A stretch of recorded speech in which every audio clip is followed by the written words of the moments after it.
Hello bachcho, let's start this question.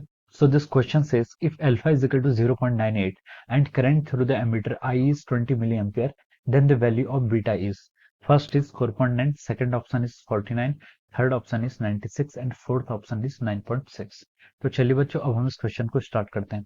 तो देखिए बच्चों इस क्वेश्चन का जो आपका की कॉन्सेप्ट है, इस क्वेश्चन में हमें क्या फाइंड आउट करना है, बीटा की वैल्यू फाइंड आउट करनी है। ठीक है, तो देखिए अल्फा और बीटा जो दोनों होते हैं ये क्या होती है, आपकी करंट गेन होती है।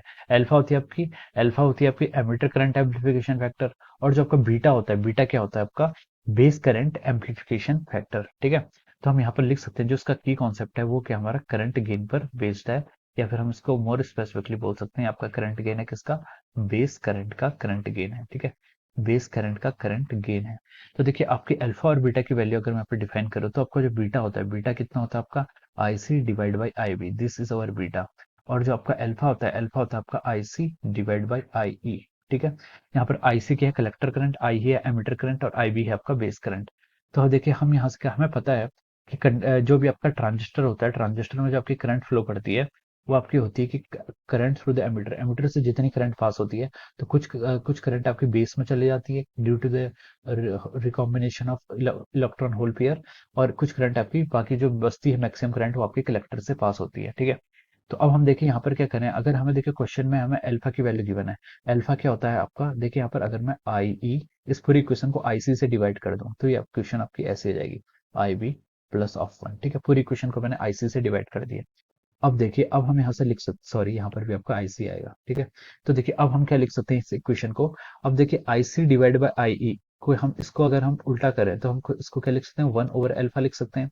अल्फा की वैल्यू कितनी, आई सी डिवाइड बाई आई, यहाँ पर क्या तो हम इसको वन ओवर अल्फा लिख सकते हैं।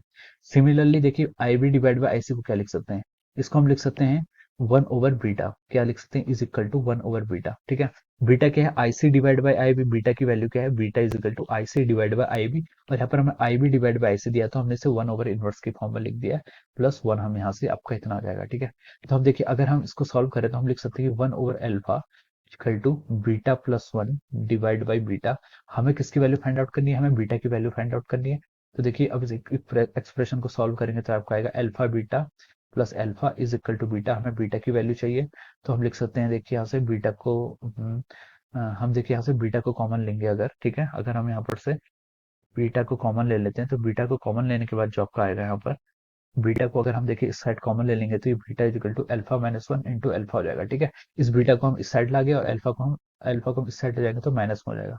तो बीटा को हम यहाँ से क्या लिख सकते हैं, minus alpha divide by one minus alpha, और alpha into one minus alpha. ठीक है, नेगेटिव नेगेटिव सबने दोनों साइड मल्टीप्लाई कर दिया, तो ये किसकी वैल्यू होगी, ये आपकी आ गई है बीटा की वैल्यू आ गई है। ठीक है, अब क्वेश्चन में आपको अल्फा की वैल्यू गिवन है, बीटा की वैल्यू आपको फाइंड आउट करनी है। ठीक है, तो हम इसको लिख सकते हैं the value of beta is equal to alpha, alpha की वैल्यू कितनी गिवन है, 0.98 डिवाइड बाई वन माइनस 0.98। ठीक है, हमने ये जो फॉर्मूला यहाँ पर डिराइव किया है इसमें सीधे वैल्यू रख दी है।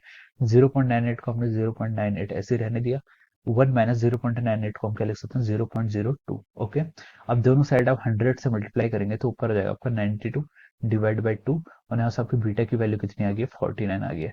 बीटा की वैल्यू कितनी आ गई, 49। तो देखिए 49 वैल्यू आपको ऑप्शन टू में गिवन है, तो हम लिख सकते हैं कि option two is the answer, option two is the answer of this question. ठीक है, ऑप्शन टू क्या होगा, आपका आंसर हो जाएगा। तो देखिए ये option two is the correct answer of this question. So I hope you all understood this concept. All the best and thank you so much.